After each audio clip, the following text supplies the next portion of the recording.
Welcome to Rajalakshmi classes. आज हम पढ़ने वाले हैं डिजाइन ऑफ फ्लेंज कपलिंग।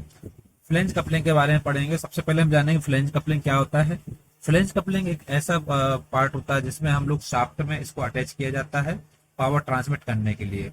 इसमें हब और फ्लेंज को अटैच करके की के द्वारा इसको लॉक किया जाता है और इसके द्वारा हम लोग पावर को ट्रांसमिट करते हैं। आइए, ये जो डायग्राम है, ये डायग्राम है फ्लेंज कपलिंग का डायग्राम, इसको हम समझेंगे। ये जो डायग्राम दिख रहा है ये फ्लेंज कपलिंग का डायग्राम है। फ्लेंज कपलिंग के डायग्राम में हमारे पास ये जो पार्ट है, ये हिस्सा होता है, इसको हम शाफ्ट बोलते हैं, और ये जो हिस्सा होता है इसको हब बोलते हैं, और ये कहलाता है फ्लेंज, ये बोल्ट, और ये भी यहाँ पर हमारे पास ये हब होता है और ये बोल्ट होता है। इसमें क्या होता है कि जब हम शाफ्ट के ऊपर से जो हम अटैच करते हैं हब का एक पार्ट और हब का सेकंड पार्ट, दोनों पार्ट को आपस में मिला करके बोल्ट के द्वारा इसको फिट किया जाता है। जो कपलिंग तैयार होता है इसको हम फ्लेंज कपलिंग बोलते हैं। इसमें हम पढ़ने वाले हैं design of flange coupling. Flange coupling की डिजाइनिंग कैसे करते हैं उसके बारे में। तो सबसे पहले हम इसमें जानेंगे, इस डायग्राम में ये जो हिस्सा है इसको हम बोलेंगे, पूरे पार्ट को इसको हम शाफ्ट बोला जाता है। ये जो लगा हुआ इस पे की है, ये है हब और ये है फ्लेंज, और यहाँ पर ये जो हिस्सा है इसको हम बोल्ट बोलेंगे, ये भी बोल्ट लगा हुआ है। ठीक है। इसके अलावा हमारे पास इसमें डायमेंशन के बारे में बात करेंगे। तो डायमेंशन जो हमारे पास स्टार्टिंग करते हैं वो हम करते हैं ए पॉइंट डी। डी डी जो होता है वो होता है डायमीटर ऑफ शाफ्ट, शाफ्ट का डायमीटर होता है।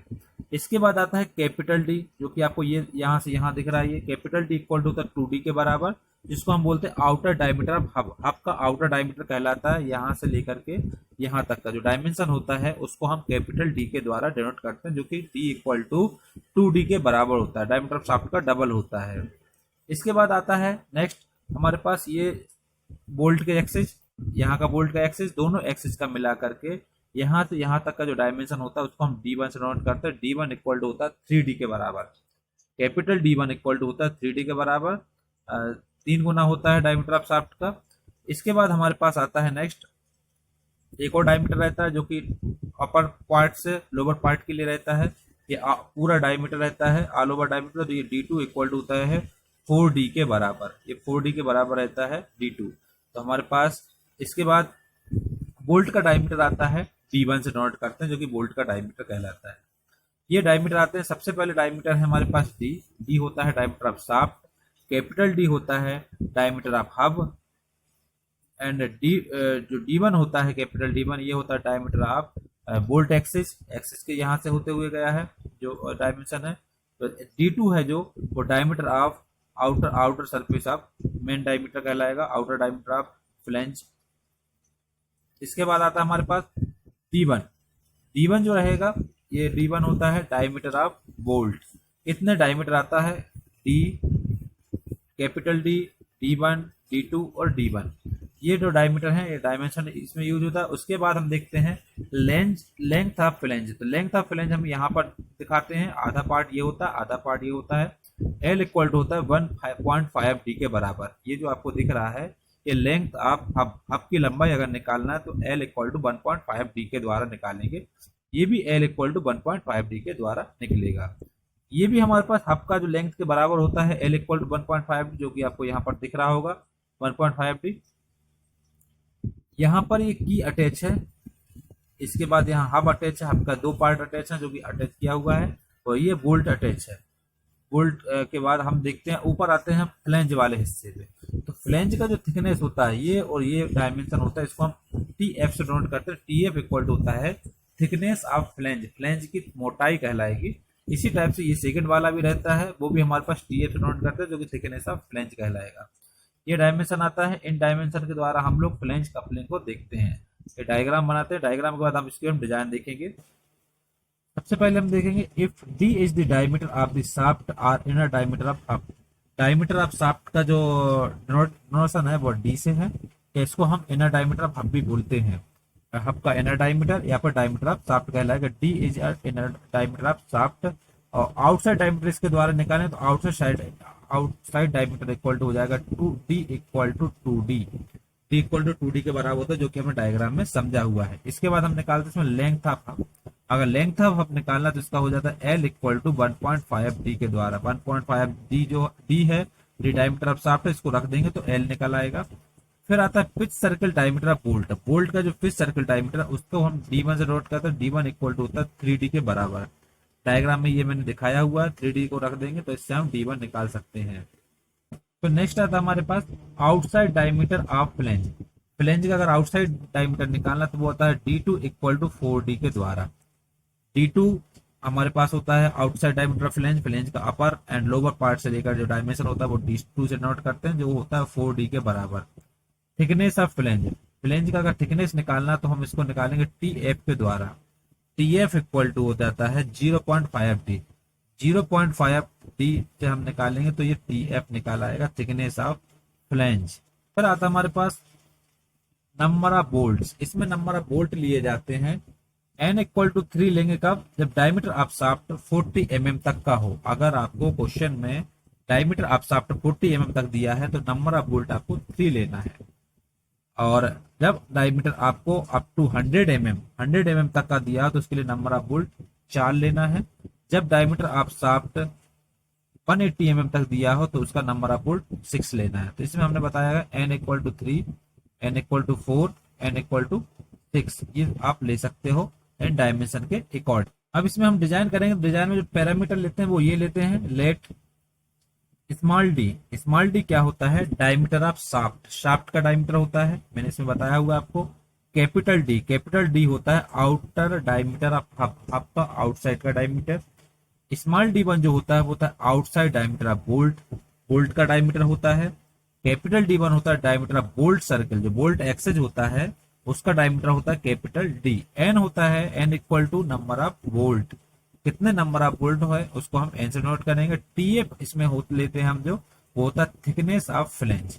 ये डायमेंशन आते हैं। D is the diameter of shaft, capital D equal to outer diameter of hub, D1 equal to outside diameter of bolt, capital D1 equal to diameter of bolt circle, N equal to number of bolts, TF equal to thickness of flange. ये dimension हो जाते हैं। इसके बाद हमारे पास stresses लगती हैं कुछ, तो स्ट्रेसेज को देखेंगे। सबसे पहले हमारे पास शियर स्ट्रेस तीनों चीजों पे लगती है, tau S, tau B and tau K, जो कि कहलाएगा allowable shear stress for shaft, bolt and key material respectively. आपको शियर स्ट्रेस लग रहा है, टाउ एस मतलब शाफ्ट पे शियर स्ट्रेस, टाउ बी मतलब बोल्ट का शियर स्ट्रेस, टाउ के मतलब की का शियर स्ट्रेस। तो tau S, tau B and tau K जो कि शियर स्ट्रेस कहलाएंगे शाफ्ट के लिए, बोल्ट के लिए एंड की के लिए।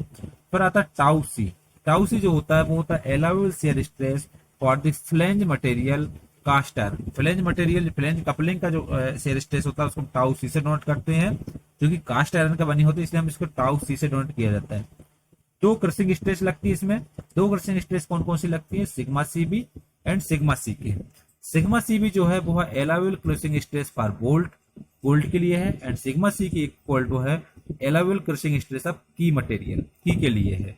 तो सिग्मा सी भी है बोल्ट के लिए crushing stress and sigma C K है की के लिए क्रशिंग स्ट्रेस।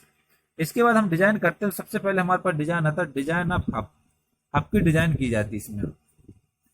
तो हब की डिजाइन हमारे पास शाफ्ट की डिजाइन करेंगे। शाफ्ट की डिजाइन में से हम डायमीटर ऑफ शाफ्ट निकाल लेंगे।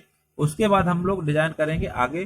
तो हमने ये पहले आपको बता दिया डिजाइन ऑफ शाफ्ट, तो उसके बाद हम ये पढ़ने वाले हैं। तो कैपिटल टी इक्वल टू इसमें फार्मूला, हब की अगर डिजाइन करना है तो हब की डिजाइन के लिए फार्मूला लगाना आपको capital D equal to capital T equal to पाई/16 into tau C into D/4 minus D/4 upon D. Capital D है और स्मॉल डी है। आपको यहाँ पर टी ट्विस्टिंग मूवमेंट रखना है, कैपिटल डी आउटसाइड डायमीटर निकालना है जो हम निकालेंगे, और स्मॉल डी शाफ्ट का डायमीटर। इन सबकी वैल्यू पुट करेंगे तो इससे हम टाउ सी की वैल्यू निकालेंगे। टाउ सी की वैल्यू निकालने पर हमको दिया हुआ टाउ सी है, मतलब कपलिंग का जो शियर स्ट्रेस दिया उससे ये कम आएगी, चेक करना है। तो सबसे पहले हमको डिजाइन हब के डिजाइन करना, तो हब के डिजाइन के लिए वाला फार्मूला लगाना पड़ेगा। कैपिटल टी इक्वल टू पाई/16 into tau C into capital D/4 minus small D/4 upon capital D. फिर हम करते हैं इसमें की के डिजाइन। की की डिजाइन आपको मालूम है, पहले ही से कर चुके हैं। तो की की डिजाइन करते, तो की की डिजाइन में हमारे पास इसमें हमको लेना है लेंथ ऑफ की के बराबर लेना है लेंथ ऑफ हब। हब जितनी लेंथ रहेगी उतना ही लेंथ ऑफ की लेना, तो मतलब L equal to capital L लेना है। इसमें दो स्ट्रेस के लिए यूज होता है कि एक होता है फॉर शेयर स्ट्रेस के लिए एंड सेकंड होता है फॉर क्रशिंग स्ट्रेस के लिए। शेयर स्ट्रेस के लिए लेंगे फार्मूला तो ये लगाना capital T equal to L into W into tau K into D by two. ये लगेगा शेयर स्ट्रेस के लिए, जहां पर टी ट्विस्टिंग मूवमेंट है, एल लेंथ आपकी है, डब्ल्यू विड्थ आपकी है, टाउ की है, की का शेयर स्ट्रेस है और डी है डायमीटर ऑफ शाफ्ट। इन सबकी वैल्यू पुट करोगे तो इसमें आपको टाउ के निकल आएगा, उसको हमको चेक करना पड़ेगा उसमें। ठीक है, क्रशिंग स्ट्रेस के लिए लगाएंगे तो क्रशिंग स्ट्रेस के लिए फार्मूला ये बन जाएगा T equal to L into T by two into sigma C K into D by two. इसके द्वारा हम क्रशिंग स्ट्रेस निकालेंगे सिग्मा सी के। इनको निकालने के बाद इसके द्वारा हम लोग क्या करते हैं, जो हमको क्वेश्चन में दिया हुआ था उसको हम लोग चेक करते हैं। इनके टाउ के इसमें हम अगर निकालेंगे तो टाउ के निकल आएगा, तो शेयर स्ट्रेस आपकी निकलेगा तो जो दिया हुआ था उसे कम आएगा। इसमें निकालेंगे सिग्मा सी के, तो इसके द्वारा हम निकालेंगे तो हमारे पास इसका कम आएगा, तो हम लोग चेक कर सकते हैं। तो ये डिजाइन आपकी सेफ है। फिर आते हैं हम ले डिजाइन ऑफ फ्लेंज। फ्लेंज की डिजाइन करना है अगर, तो फ्लेंज की डिजाइन करना है तो सबसे पहले थिकनेस ऑफ फ्लेंज निकालना पड़ेगा। तो हो जाएगा टी एफ इक्वल टू होता है 0.5 डी। इसमें 0.5 से मल्टीप्लाई कर देंगे डायमीटर ऑफ शाफ्ट को, तो हम थिकनेस ऑफ फ्लेंज निकाल लेंगे टी एफ। टी एफ की वैल्यू निकाल लेंगे। इसके बाद शेयर स्ट्रेस निकाला जाता है, जो ट्विस्टिंग मूवमेंट निकाला जाता है फ्लेंज के लिए। फ्लेंज के लिए ट्विस्टिंग मूवमेंट का फार्मूला होता है सर्कमफेरेंस ऑफ हब। हब है आपका पूरा circumference, thickness of flange and into shear stress of flange into radius of hub, ये होता है। तो अगर हमको सर्कमफेरेंस ऑफ हब निकालना, हब का सर्कमफेरेंस निकालना, तो वो निकलेगा पाई इनटू कैपिटल डी से। कैपिटल डी है डायमीटर ऑफ हब, तो उसको अगर पाई से मल्टीप्लाई करते हैं, पाई डी लिख देंगे तो ये सर्कमफेरेंस निकल आएगा। थिकनेस ऑफ फ्लेंज टीएफ से नोट करते हैं तो टीएफ हो गया। शेयर स्ट्रेस ऑफ फ्लेंज का प्लेन टाउ सी है तो टाउ सी से, इनटू रेडियस ऑफ हब है कैपिटल डी अपॉन टू। ये चीज आ जाएगी। इसको रखने के बाद हम इसको अगर डी को मल्टीप्लाई करते हैं तो pi D square upon two into tau C into T base two F, T into F, T F हो जाएगा। तो ये हमारे पास फार्मूला बन जाएगा ट्विस्टिंग मूवमेंट का। ट्विस्टिंग मूवमेंट का इस फार्मूले के द्वारा रखेंगे। ये रख दो या फिर ये रख दो, कोई भी रख सकते हो आप। इसके द्वारा हम वैल्यू निकाल लेंगे। तो इसमें हमारे पास टाउ सी निकलेगा कपलिंग का। तो इसको निकालने के बाद इसको भी चेक करेंगे, जो हमको कपलिंग का शेयर स्ट्रेस दिया था इस शेयर स्ट्रेस से कम आना चाहिए।